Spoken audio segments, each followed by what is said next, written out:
السلام علیکم ورحمۃ اللہ وبرکاتہ۔ مکرم و محترم سامعین گرامی، بلی پالنا کیسا ہے؟ ہمارے بہت سارے ساتھیوں نے اس کا میسیج بھی ہمیں کیا تھا اور فون بھی لوگوں کے آتے ہیں کہ بلی پالنے کا کیا حکم ہے۔ چھوٹا سا خوبصورت جانور ہوتا ہے، بہت سارے لوگوں کی تمنا ہوتی ہے کہ گھر میں بلی پالیں، اور فائدے بھی ہیں اس کے، اس لیے کہ وہ چوہے وغیرہ صاف کر دیتی ہے، گھر کا بچہ کچھ کھانا ہوتا ہے تو وہ بھی کھا لیتی ہے، تو اس لیے بلی کا کیا حکم ہے؟ اس بارے میں دیکھو دوستو، ہم ڈائریکٹ نبی اکرم صلی اللہ علیہ وسلم کے زمانے کی باتیں کرتے ہیں۔ نبی اکرم صلی اللہ علیہ وسلم کے زمانے میں یہ بات ثابت ہے کہ آپ صلی اللہ علیہ وسلم نے ایسے پانی سے وضو بنایا ہے جس پانی میں سے بلی نے پانی پیا تھا، مطلب بلی کے جھوٹے سے، ایسا روایتوں میں ثابت ہے۔ بلکہ ایک روایت میں تو حضرت عائشہ رضی اللہ تعالیٰ عنہا سے یہاں تک ثابت ہے، ایک صحابیہ نے ہریسہ، ایک کھانا ہوتا تھا جو اناج اور گوشت ڈال کر بنایا جاتا تھا، ہریسہ، کسی صحابیہ نے بھیجا حضرت عائشہ رضی اللہ تعالیٰ عنہا کے یہاں۔ حضرت عائشہ رضی اللہ عنہا اس وقت نماز پڑھ رہی تھی، تو وہ کھانا رکھا ہوا تھا، تو بلی نے اس میں سے کھا لیا۔ مطلب آپ اندازہ کریں کہ اللہ کے نبی صلی اللہ علیہ وسلم کے گھر میں بھی بلی کا آنا جانا چلتا رہتا تھا، تو اس نے اس جگہ سے ایک جگہ سے کھا لیا بلی نے اس ہریسے کو۔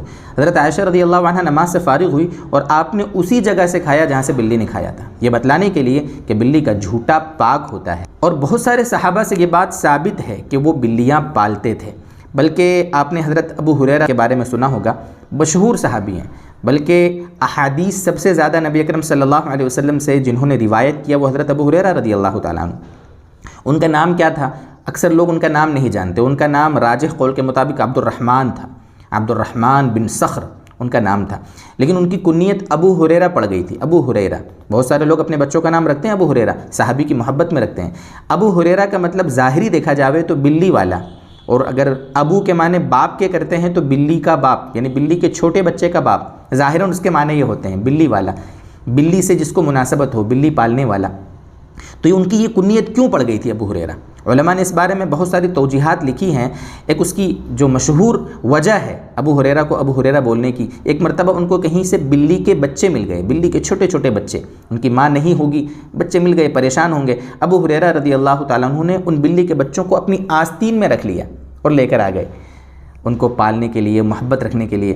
تو نبی اکرم صلی اللہ علیہ وسلم نے جب منظر دیکھا تو حضرت ابو ہریرہ رضی اللہ عنہ کو اللہ کے نبی نے فرمایا ابو ہریرہ۔ نبی اکرم صلی اللہ علیہ وسلم نے ابو ہریرہ کہا، اللہ کے نبی نے نکیر نہیں فرمائی۔ اس سے پتہ یہ چلا کہ بلی سے اور بلی کے بچوں سے محبت کی بنیاد پر ابو ہریرہ رضی اللہ عنہ کا نام ابو ہریرہ پڑ گیا۔ تو ان ساری باتوں سے سمجھ میں یہ آیا کہ بلی پالنا جائز ہے، یقیناً ہم بلی کو پال سکتے ہیں، گھر میں رکھ سکتے ہیں۔ آپ اس کی صحت کا اور کھانے پینے کے اعتبار سے دھیان رکھیں، اور اسی طریقے سے اس سے بہت زیادہ لگاؤ نہ ہو۔ یقیناً بلی کا جھوٹا پاک ہے، لیکن اس کا مطلب یہ نہیں کہ آپ اس کو پلاتے رہیں، اس کا جھوٹا بھی کھاتے پیتے رہیں۔ مکروہ ہے، پاک ہے لیکن مکروہ ہے، ناپسندیدہ ہے، اچھا نہیں ہے۔ بلکہ اگر اس نے فوراً چوہا کھایا ہے آپ کے سامنے اور اس کے بعد اگر کسی چیز میں اس نے منہ ڈالا ہے، تب تو وہ چیز ناپاک ہو جائے گی، ٹھیک ہے؟ اس کا بھی دھیان رکھیں، فوراً چوہا کھانے کے بعد۔